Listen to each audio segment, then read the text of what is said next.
오늘 함께 볼 하나님의 말씀 에베소서 2장 4절부터 10절까지 말씀 오늘도 함께 읽도록 하겠습니다. 여러분 10절을 주의해서 읽어 주십시오. 함께 4절부터 10절까지 같이 함께 읽겠습니다. 긍휼이 풍성하신 하나님이 우리를 사랑하신 그 큰 사랑 인하여 허물로 죽은 우리를 그리스도와 함께 살리셨고 너희는 구원을 받은 것이라. 또 함께 일으키사 그리스도 예수 안에서 함께 하늘에 앉히시니 이는 그리스도 예수 안에서 우리에게 자비하심으로써 그 은혜의 지극히 풍성함을 오는 여러 세대에 나타내려 하심이라. 너희는 그 은혜에 의하여 믿음으로 말미암아 구원을 받았으니 이것은 너희에게서 난 것이 아니요 하나님의 선물이라. 행위에서 난 것이 아니니 이는 누구든지 자랑하지 못하게 함이라. 우리는 그가 만드신 바라 그리스도 예수 안에서 선한 일을 위하여 지으심을 받은 자니 이 일은 하나님이 전에 예비하사 우리로 그 가운데서 행하게 하려 하심이니라. 아멘. 지금 여러 주 큰 질문을 던지고 그 질문에 대한 답변을 에베소서 본문 안에서 찾으려고 저희들이 애쓰고 있습니다. 질문은 무엇이었죠? 하나님은 왜 그렇게 하셨는가? 죄와 허물로 죽은 우리를 왜 살리셨는가? 세상 풍조를 조차 하나님의 뜻과 상관없이 헤매이고 있는 우리를 포기하지 않고 왜 우리를 붙들어 당신 곁으로 고이셨는가? 멸망의 자녀, 진노의 자녀인 우리를 의와 평강의 자녀로 삼아주시고 하나님의 나라를 왜 우리에게 기업으로 주겠다고 약속하셨고 그것을 주시기 위하여 왜 당신의 아들을 이 땅에 보내셨으며 그 아들을 죽이시면서까지 그 약속을 이행하려고 하시는가? 하나님은 왜 그렇게 하셨는가? 질문이 너무나 귀하죠. 그 질문에 대해서 여러분들 이제 조금 정리가 되셨는지 모르겠습니다. 오늘 마지막 시간에 정리하면서 에베소서 2장 4절부터 10절 말씀을 읽을 때에도 그렇고 하나님께서 우리에게 행하신 그 놀라운 일들을 곱씹고 곱씹으며 여러분 한 사람 한 사람이 하나님의 얼마나 소중한 존재인지를 자녀인지를 깨달을 뿐만 아니라 기뻐하는 여러분들 되시기를 바랍니다. 10절 말씀에는 하나님께서 왜 그렇게 하셨는가에 대한 마지막 답변으로 이런 답변을 주세요. 10절 한번 다시 한번 보시겠어요? 예수 안에서 선한 일을 위하여 하나님은 그렇게 하셨다. 하나님이 그렇게 하셨다라고 하는 것을 이 2장 10절 말씀을 통해서 우리는 굉장히 중요한 얼개 안에서 이것을 확인할 수가 있는데요. 바울은 하나님께서 우리에게 베푸신 일, 구원이라고 하는 그 놀라운 역사를 설명하면서 이 구원이라고 하는 역사를 무엇과 함께 설명하고 싶어 한다고 그랬습니까? 하나님의 창조, 우리 지난주에 나눴던 말씀이죠. 예, 이게 그렇잖아요. 우리 지난주에 말씀을 나눴습니다. 왜 바울이 하나님의 창조와 우리 주 예수 그리스도로 말미암는 구원을 설명하려고 했을까? 이 구원이라고 하는 것이 하나님께서 우리에게 베푸신 구원이라고 하는 것이 하나님의 창조로부터 설명되지 않으면 완성하여 이해할 수 없는 은혜이기 때문에 그랬다는 거예요. 하나님의 구원이라고 하는 것이 하나님께서 창조하신 역사와 연결지어서 함께 생각하지 않으면 안 된다는 뜻이 무엇일까를 우리가 지난주부터 오늘까지 2주 동안 살펴본다는 것이죠. 바울은 하나님의 베풀어 주신 구원을 설명하기 위하여 하나님께서 창조하셨던 역사와 함께 10절을 우리로 하여금 읽도록 요구합니다. 2가지 단어에 집중했었죠. 만드셨다라고 하는 단어와 지으셨다. 만드셨다라고 하는 단어를 헬라어 포이에마에서 찾았었고요. 지으셨다라고 하는 단어를 크티조라고 하는 이 단어로부터 살펴서 우리가 지난주까지 설명했었습니다. 만드셨다라고 하는 것은 인간이라고 하는 존재가 하나님의 가장 소중한 작품이 되었다. 이 창조물이다라고 하는 이 뜻 자체가 하나님이 너무나 소중하고 기뻐하시는 작품과 같은 것이다. 하나님은 우리를 만드시기 위하여 만들어 내시는 이 모든 것들에 최선을 다하셨을 뿐만 아니라 그 만드는 것 자체를 우리에게 가르치실 때에 가르치시는 과정을 통하여 하나님이 만드셨다는 사실을 깨달으면 깨달을수록 우리가 얼마나 소중한 존재인지를 알기를 바라셨다 그랬죠.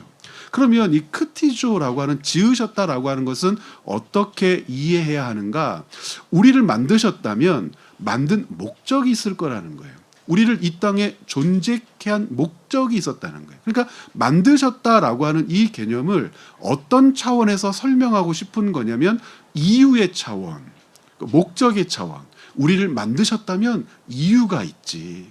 만드셨다면 목적이 있지. 우리는 이것을 존재의 가치라고 부르는데 하나님이 만드셨다는 것은 그 만든 존재 자체가 하나님의 뜻 안에서 가치를 가지고 있다.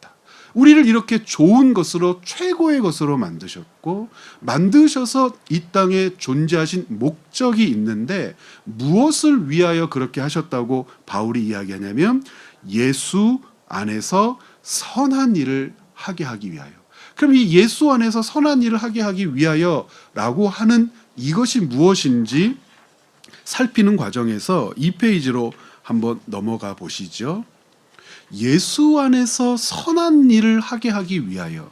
그러니까 우리를 구원하신 목적, 그러면 이전에는 추상적인 것으로만 생각을 했어요. 우리를 사랑하시지, 우리를 귀하게 여기시지. 그런데 우리를 구원하신 하나님의 분명한 목적이 있음을 우리가 확인하게 되는데 이 구원하신 분명한 목적을 무엇과 연관지어서 바울이 생각할 때 우리도 그 목적을 확인하게 됩니까?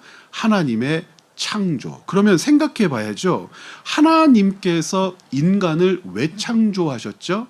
우리가 창세기 1장 26절 그리고 28절에서 확인했던 것처럼 인간으로 하여금 이 삼라 만상을 하나님께로부터 맡아 위임받아 뭐하라고 하셨습니까? 다스리라고 하셨어요. 오래전에 우리가 에베소서 말씀을 통해서 확인했지만 다스린다는 것은 지배하는 자가 되라는 뜻 아니죠.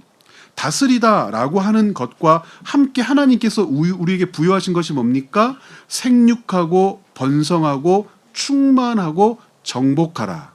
이것을 가르쳐서 성경은 복이라고 말씀하셨는데 생육하고 번성하고 충만하고 정복함으로 이 땅 모든 것들을 관장하게 하셨어요. 이것을 다스린다라고 얘기해요. 그러면 이 다스린다를 어떤 차원에서 접근하여 확인하도록 성경은 우리에게 가르침을 줍니까? 마치 점령군처럼, 마치 주인 행사하는 자처럼, 마치 자기가 독자적인 어떤 통치자처럼 행동하라는 뜻이 아니라 이스라엘에게 왕을 세우셨던 것과 같고 하나님의 백성들을 통하여 이 땅에 이루시려는 하나님의 뜻이 무엇인가라고 하는 질문의 답변과도 같은 것인데 하나님은 우리를 통하여 하나님께서 조성하고 창조하신 세상 모든 것들이 하나님을 어떻게 하도록 하나님을 기뻐하고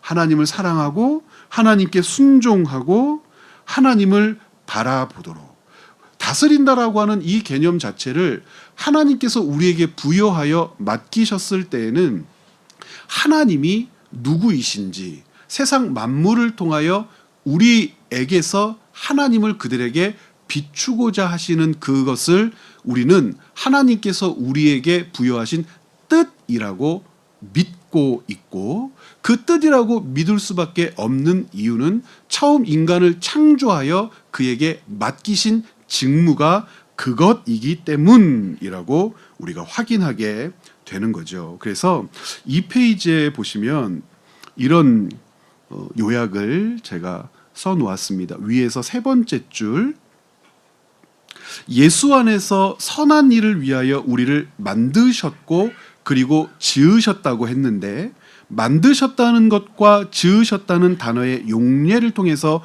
확인했듯이 하나님의 창조로부터 하나님의 구원을 이해하도록 이끌어가고 있는 바울의 의도를 놓치지 않아야 한다고 했습니다. 바울은 하나님의 구원과 하나님의 창조가 하나의 목적을 위해 일어난 역사라고 생각하는 것이 분명하죠. 왜냐하면 그것을 엮어서 우리에게 설명하고 있기 때문에 그렇습니다. 에베소서 2장 10절에서 밝히고 있듯이 같이 한번 읽어볼까요? 하나님은 당신의 선한 일을 위하여 인간을 만드셨고 예수 안에서 선한 일을 위하여 다시 인간을 만드셨다라고 하는 거예요. 첫 번째 창세기 1장에 나타나 있는 인간 창조의 역사를 창조라고 한다면, 구원을 그 창조와 연관지어 우리에게 설명할 때 우리를 다시 예수 안에서 어떻게 하셨다고 하셨어요? 지으셨다. 선한 일을 위하여 만드셨고 선한 일을 위하여 지으셨다. 만들고 지었다가 하나님의 창조를 가르치는 개념이었다면, 우리를 다시 만들고 지으셨다는 것은 구원했다라고 하는 이 말이 우리를 어떻게 하셨다는 말과 동일한 말입니까? 창조하셨다. 누구로 우리를 창조하셨습니까? 예수 그리스도로 말미암아 우리를 창조하셨다. 예수 그리스도의 은혜로 우리가 다시 창조되었다. 그래서 이 창조를 어떻게 부르자고 요구했었습니까? 새 창조의 백성이 되었다. 새 창조의 백성이 되었다라고 하는 개념을 에베소서 4장 24절에서는 새 사람을 입는다 이렇게 소개를 했었고, 갈라디아서 6장 14절로 15절, 자 14절 같이 한번 읽어볼까요? 그러나 내게는 우리 주 예수 그리스도의 십자가 외에 결코 자랑할 것이 없으니 그리스도로 말미암아 세상이 나를 대하여 십자가에 못 박히고 내가 또한 세상을 대하여 그러하니라. 할례나 무할례가 아무것도 아니로되 오직 새로 지으심을 받는 것만이 중요하니라. 새로 지으심을 받았다. 어떤 역사로 우리가 지으심을 받았어요?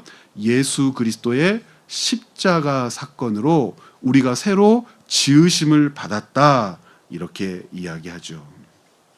그러므로 새 창조의 사람이 되었다라고 하는 것을 하나님은 왜 그렇게 하셨을까라고 하는 이 질문의 마지막 결론으로 이야기하는데, 처음 새 창조의 사람이 되었다, 우리가 하나님의 영광을 입은 존재가 되었다라고 하는 것을 설명하기 위해서 바울이 무엇으로부터 우리를 새 창조의 사람이 되었다는 데까지 설명하며 이끌어가죠. 우리의 존재의 비참함. 어떤 비참함이 우리에게 있었어요? 1번은 허물과 죄로 죽었죠. 두 번째는요, 세상 풍조를 조차 하나님과 상관없는 삶을 살고 있고 하나님을 외면한 채 삶을 영위하고 있었죠. 세 번째요, 그러한 우리는 어떤 사람이에요? 본질상 진노의 자녀였다라고 이야기하면서 새 창조의 사람이라고 하는 이 귀중한 부르심이 얼마나 중요한지를 바라보게 한단 말입니다. 본질상 진노의 자녀였던 자가 새 창조의 백성이 되었어요.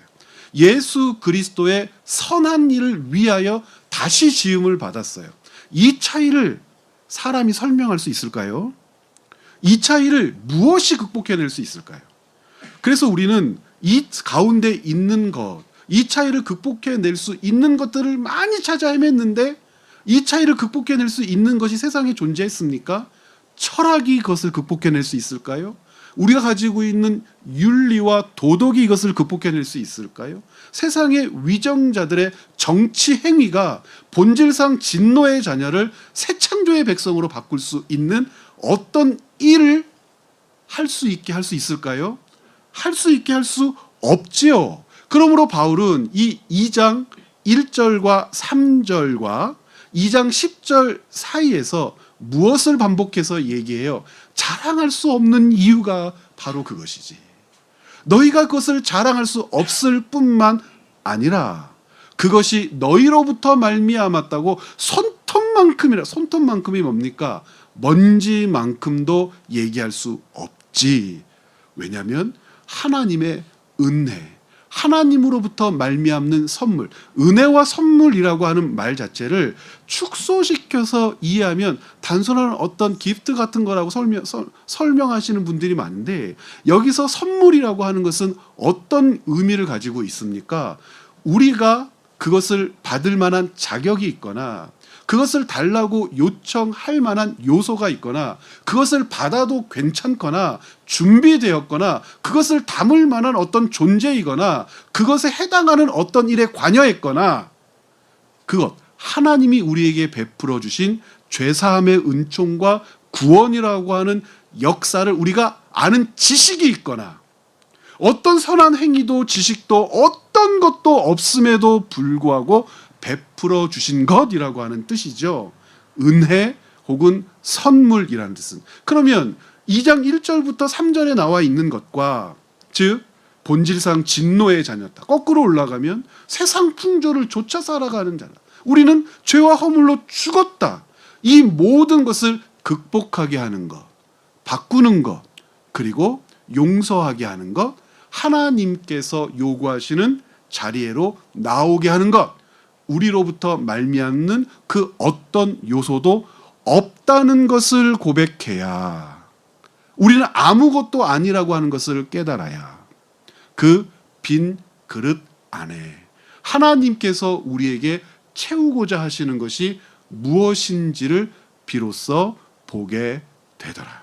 하나님이 우리를 만드셨다는 것을 인정한다는 것은 바로 그와 같은 의미가 있는데, 자랑할 수 없는 하나님의 은혜가, 감히 상상할 수 없는 하나님의 역사가 우리를 하나님의 새 창조의 백성의 자리에 있게 했다고 고백할 때, 우리는 비로소 우리가 하나님께로부터 지음받아 우리라고 하는 그릇에 하나님의 무엇을 채워야 하는지를 알게 되더라는 것이죠. 그래서 이 페이지를 한번 보시면 바울은 하나님은 왜 그렇게 하셨는가를 설명하는 과정에서 처음 우리는 어떤 존재였나를 먼저 생각하게 했지요. 이 질문에서 반드시 확인해야 할 것이 있었어요. 하나님이 구원의 은혜를 베풀어 주시기 전, 같이 한번 읽어볼까요? 인간이 놓인 비참함은 인간만의 상황이 아니었다는 사실이죠. 인간의 타락은 하나님이 만드신 선한 질서를 파괴하는 것이었고, 창조된 세상 만물이 하나님의 섭리와 통치를 누리지 못하도록 방해하는 범죄였지요. 즉, 인간은 자신이 지은 죄로 자기만 죽은 것이 아니라 자기에게 다스리라고 맡기신 피조물까지 죽게 하는 극악한 선택을 했던 것입니다. 그러면 이 글을 반대로 한다면 하나님께서 처음 인간에게 부여하신 직무가 무엇인지 어렴풋하게나마 붙들면서 성경을 바라볼 수 있는데, 처음 맡겨진 직무를 감당하지 않자 로마서 8장 21절과 22절의 현상을 우리가 목도하게 됐다는 거예요. 인간이 그 직무를 감당하지 않자, 즉 하나님께서 맡기신 선한 일을 감당하지 않자 다시 예수 그리스도로 말미암아 선한 일을 하게 될 것인데, 맡겨주신 선한 일을 감당하지 못함으로 저지른 일을 예수 그리스도께서 다시 회복시켜 다시 그 일을 맡기신다면 우리가 도대체 무슨 일을 맡지 못한 거야? 로마서 8장에서는 그것이 뭐라고 얘기해요? 그 바라는 것은, 즉 예수 그리스도의 나타나심을 이야기하는 것입니다. 그 바라는 것은 피조물도 썩어짐의 종로로 탄 데서 해방되어 하나님의 자녀들의 영광의 자유에 이르는 것이니라. 놀랍게도 사람이 하나님의 자녀, 하나님의 백성, 하나님의 놀라운 은혜를 누립니다 라고 할 때 그것은 사람만 누리는 역사가 아니라 하나님께서 우리에게 맡겨주신 삼라만상도 우리가 누리는 영광에 참여하여 하나님의 기쁨 기쁨이 되는 것이었구나. 그런데 인간이 이 직무를 포기하고 노음으로 말미암아 우리가 썩어짐의 종로로 타는 것처럼, 본질상 진노의 자녀의 그 비참함에 놓인 것처럼 우리에게 맡겨진 세상도 그와 같은 비참한 지경에 처하게 되었구나. 그래서 22절에 피조물이 다 이제까지 함께 탄식하며 함께 고통을 겪고 있는 것을 우리가 아느니라. 우리로 말미암아 우리가 그 직무를, 하나님께서 맡겨주신 선한 일을 감당하지 못했을 때 이와 같은 일이 일어났구나. 예레미야에도 보면은요, 이스라엘의 타락을 이야기하지만 이스라엘의 타락을 지역적인 그 지역의 타락으로만 보지 않고 우주적인 타락으로 설명하려고 애를 씁니다. 어떻게 설명하느냐? 언제까지 이 땅이 슬퍼하며 온 지방의 채소가 마르리이까? 짐승과 새들도 멸절하게 되었사오니 이는 이 땅 주민이 악하여 스스로 말하기를 그가 우리의 나중 일을 보지 못하리라 함이니이다. 예레미야 12장 10절에서도 보면, 좀 밑으로 내려가서 10절 같이 읽어볼까요? 많은 목자가 내 포도원을 헐며 내 몫을 짓밟아서 내가 기뻐하는 땅을 황무지로 만들었더라. 그들이 이를 황폐하게 하였으므로 그 황무지가 나를 향하여 슬퍼하는도다. 온 땅이 황폐함은 이를 마음에 두는 자가 없음이로다. 인간이 어떤 직무를 맡고 있는지 이와 같이 설명하죠. 어떤 직무입니까? 그 아랫단, 하나님이 세상을 창조하시고 인간을 창조하여 세상에 존재하게 하셨을 때 인간에게는 하나님이 지으신 목적에 따라 세상에서 살아야 할 책임이 있었죠. 이 책임을 지지 않았을 때, 여러분 호세아서 4장 3절에도 보면 그 이스라엘의 죄악을 다루면서 이 이스라엘의 죄악을 우주적인 죄악으로 설명하려고 애를 씁니다. 4장 3절에 뭐라고 되어 있냐면, 그러므로 이 땅이 슬퍼하며 거기 사는 자와 들짐승과 공중에 나는 새가 다 쇠잔할 것이요 바다의 고기도 없어지리라. 인간의 죄를 설명하는데 그 죄가 파생시킨 그 사악한 현장이라고 하는 것은, 그 죄의 사악함이라고 하는 것은 인간 자신에게만 미쳤던 타락의 비참함이 아니라 인간에게 맡겨진 온 세상이 겪어야 할 비참함을 가지고 왔다. 그래서 하나님은 인간을 땅에 두어 하나님이 창조하신 세상을 다스리게 하셨죠. 다스리다는 말의 의미는 사람으로 세상의 왕이 되라는 뜻이 아니고, 하나님이 창조하신 모든 세계가 사람을 통해, 같이 한번 읽어보죠. 창조주이신 하나님을 알게 하고 하나님을 기뻐하게 하며 하나님께 순종하게 하여 하나님께 영광을 돌리게 하라는 뜻입니다. 그래서 로마서 11장 36절 말씀, 이는 만물이 주에게서 나오고 주로 말미암고 주에게로 돌아감이라. 그에게 영광이 세세에 있을지어다. 아멘. 인간으로 하여금 이것을 드러내고 가르치고 보여주고 설명하라는 거예요. 그러면 나무에게 가르치면 나무가 알아들을까요? 바다에게 선포하면 바다가 알아들을까요? 가르치고 선포하는 것과 같은 삶을 사는 것이죠. 그것이 인간이 하나님께로부터 부여받은 선한 일, 곧 직무란 말이에요.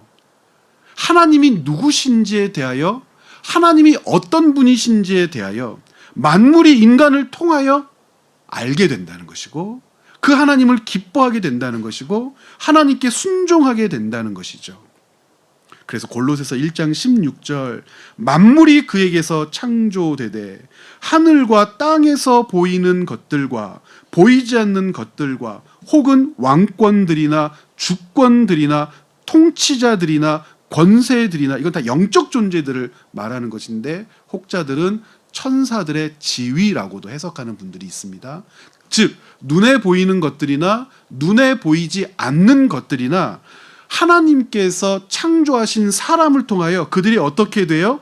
하나님을 알게 되고 하나님을 기뻐하게 되고 하나님께 순종하게 되고 하나님께 영광을 돌리게 되더라는 거예요. 거기를 우리는 뭐라고 불러요? 하나님의 나라라고 부르는 것이죠.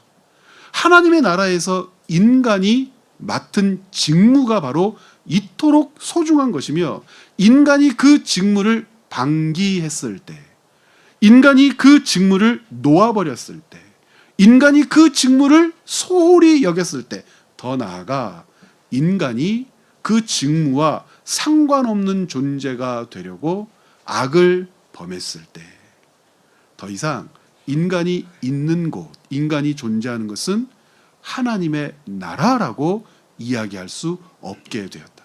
그래서 우리는 이와 같은 사실 때문에 하나님의 나라를 어떻게 정의하며 시작하죠? 죽으면 가는 곳, 지옥의 고통과 아픔이 있는 곳, 영원한 생명과 찬란한 빛이 있는 곳, 하나님의 나라를 설명하는 방식이기도 하지만, 가장 근본적인 하나님 나라에 대한 설명은 인간의 죄로 말미암아 인간이 있는 곳에 하나님의 나라가 누려지지 못하게 되었다는 것은 하나님이 인간과 함께 하실 수 없게 되었고, 하나님이 인간과 함께 하실 수 없었을 때 만물은 썩고 병들고 쇠하며 죽게 되었다는 거죠. 그러므로 하나님의 나라를 어떻게 정의합니까? 그곳에, 거기에 그와 하나님이 함께 계시는가? 이 땅에 살면서 많은 그리스도인들은 하나님의 나라를 살지요. 왜냐하면 하나님이 우리와 함께 계신다는 것은 처음 창조하셨던 그 목적에 맞게 인간이 하나님께로부터 구원받아 하나님의 그 뜻을 다시 위임받는 새 창조의 존재가 되어 우리가 있음으로 말미암아 하나님을 기뻐하고 하나님이 누구신지 알게 되고 하나님의 통치와 섭리에 순종하게 되고 그로 말미암아 하나님이 영광받게 되는 곳, 그곳을 우리는 첫 번째 하나님의 나라라고 부르는 것이죠. 여러분들은 걸어다니는 하나님의 나라요, 존재하는 하나님의 나라요, 사람으로 하여금 부인할 수 없게 하는 하나님의 나라죠. 바울은 그래서 우리 안에 누가 함께 계신다고 고백하게 했어요? 성령께서 우리 안에 계신다고 고백하게 하죠. 하나님의 나라는 이렇게 시작되어 영원히 지속되는 것입니다. 여러분, 이 표현을 잊지 마시기를 바랍니다. 하나님의 나라는 이 땅에 우리와 함께 그렇게 이렇게 시작되어 영원히 지속되는 겁니다. 영원히 지속된다는 것의 가장 중요한 가치는 하나님이 영원히 우리와 함께 계시는 겁니다. 우리는 영원히 하나님을 모시며 하나님과 함께 있으며 새 창조의 존재로 하나님의 나라에서 그 역할을 또 감당할 거예요. 그런데 그 역할은 다시는 놓지 않게 될 거예요. 그 역할이 사라지지 않을 거예요. 영원한 생명과 함께 우리에게 부여된 영원한 기쁨의 직무, 예수 안에서 선한 일을 감당하게 하신 뜻은 이 땅에 존재하는 생물학적인 존재로만 부여된 하나님의 뜻이 아니라 이렇게 시작된 하나님의 나라가 영원히 지속되는 동안 하나님은 우리와 함께 계시며 온 세상 삼라 만상과 함께 우리를 기뻐하실 것이며 우리를 즐거워하실 것이며 우리는 하나님을 기뻐할 것이며 하나님을 즐거워하며 하나님께 영광을 돌리는 존재가 될 거란 말입니다. 그래서 요한계시록을 보다 보면 요한계시록 20장에 천년왕국과 마지막 환란과 관련된 이야기들이 나오지 않습니까? 성경을 읽다가 많은 분들이 그 마지막 때에 이루어질 일들을 설명하는 과정에서 그 나와 있는 그 천년이라고 하는 숫자와 연관된 하나님의 나라에 대한 생각들을 많이 정리했어요. 그러다 보니까 교회가 어떤 이야기들을 많이 해요? 들어보셨어요? 역사적 전천년설, 후천년설, 무천년설, 우리랑 상관은 없지만 경계하면서 째려보면서 지켜보아야 될 세대주의적 천년설, 이런 거 들어보셨습니까? 여러분 들어보셨어요? 이 모든 것들의 결론이 뭔지 아십니까? 새 하늘과 새 땅입니다. 전 천년설이라고 하는 것은 뭐냐면 1000년 전에 예수님이 오신다. 환난과 고통과 아픔과 핍박을 이겨낸 자들과 함께 1000년 동안 그래서 왕노릇 하시다가 준동하는 사단의 세력을 완전히 결단내셔서 최후의 심판이 임하고, 그리고 예수 그리스도와 함께 부활의 영광에 참여하는 자들과 새 하늘과 새 땅으로 들어가신다. 역사적 전천년설. 천년설에 대해서는 혹시 목사님 그 교리반에서 공부하나요? 예. 네, 나오실 때 그때 자세하게 배우시고, 우리 요한계시록 공부할 때 또 그때는 주회적으로 같이 한번 해석하시고요. 그런 생각들 하는데 어찌 되었건 무천년설이건 후천년설이건 역사적 전천년설이건 마지막 단계에서는 새 하늘과 새 땅을 이야기하는데, 이 새 하늘과 새 땅이 그러면 뭔가 그래요. 에베소서 말씀을 읽으면서 그 흔적들이나 그 기대치들을 모아 설명할 수 있거든요. 무엇이 회복되는 거예요? 인간에게 부여된 직무가 회복될 거예요.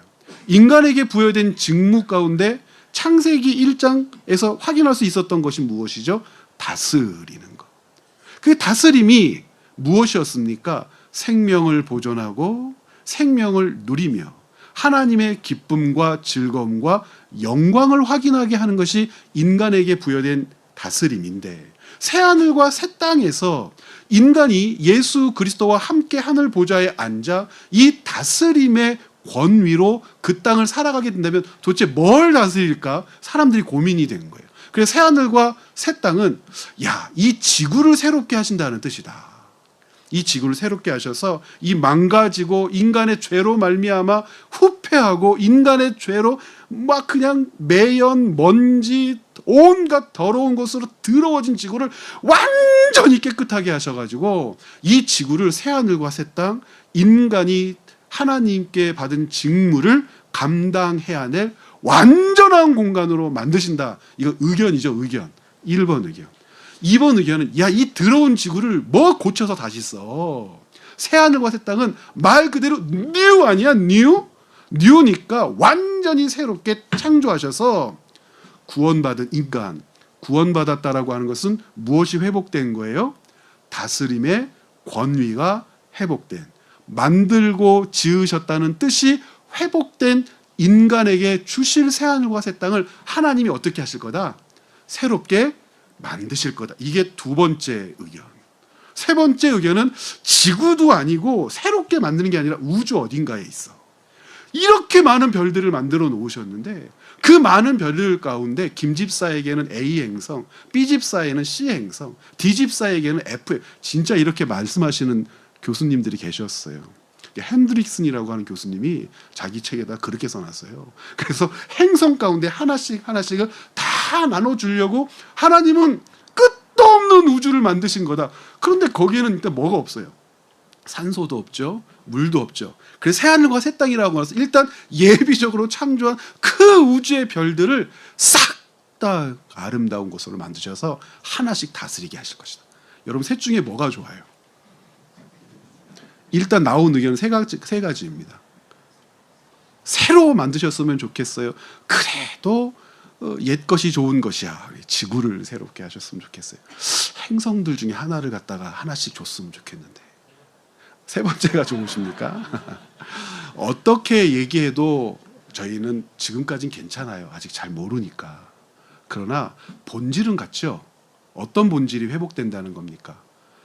처음 창조의 목적에 맞게 인간이 회복을 입는다는 것입니다. 그래서 하나님께서 인간을 구원하셨다는 것은 마지막 단락 보시겠어요? 하나님이 세상과 인간을 처음 창조하셨을 때 인간에게 부여하신 사명이 다시 회복되었다는 것을 의미하죠. 선한 일을 위하여 만들어진 인간이 선은 행하지 아니하고 도리어 탐욕을 좇아 악을 행했을 때 인간만 아니라 모든 세계가 인간과 함께 부패했다는 겁니다. 이제 예수 그리스도를 통한 하나님의 새 창조, 구원의 역사는 죽었던 인간만 살리는 것에서 멈추지 않지요.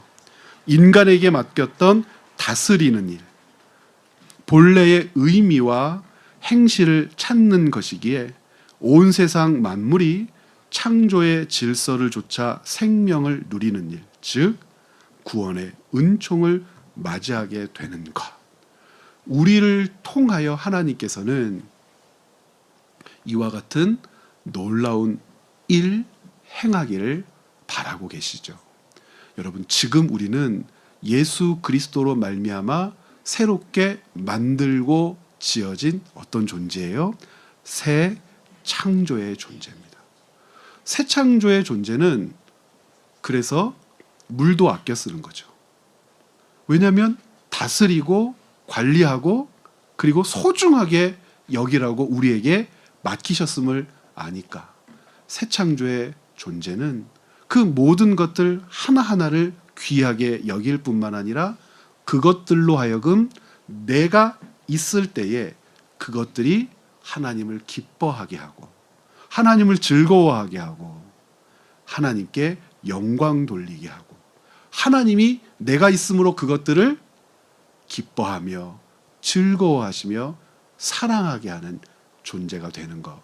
이것이 하나님께서 우리에게 베풀어 주신 구원의 귀한 뜻입니다. 고린도전서 8장 6절 말씀 한번 보시겠습니까? 마지막으로 그러나 우리에게는 한 하나님 곧 아버지가 계시니 만물이 그에게서 났고 우리도 그를 위하여 있고 또한 한 주 예수 그리스도께서 계시니 만물이 그로 말미암고 우리도 그로 말미암아 있느니라. 이 수수께끼와 같은 말씀이 이렇게 바울이 남긴 다른 글들과 함께 읽어질 때에 이것이 무엇을 의미하는지 이제 알아가게 되는 은혜도 누리게 되는 줄 믿습니다. 오늘까지 해서 에베소서 2장까지를 2장 10절까지를 살펴보았습니다. 다음에 이제 만날 때 새로운 주제로 에베소서 말씀을 계속해서 살피는 그런 시간 갖도록 하겠습니다. 함께 기도하시겠습니다.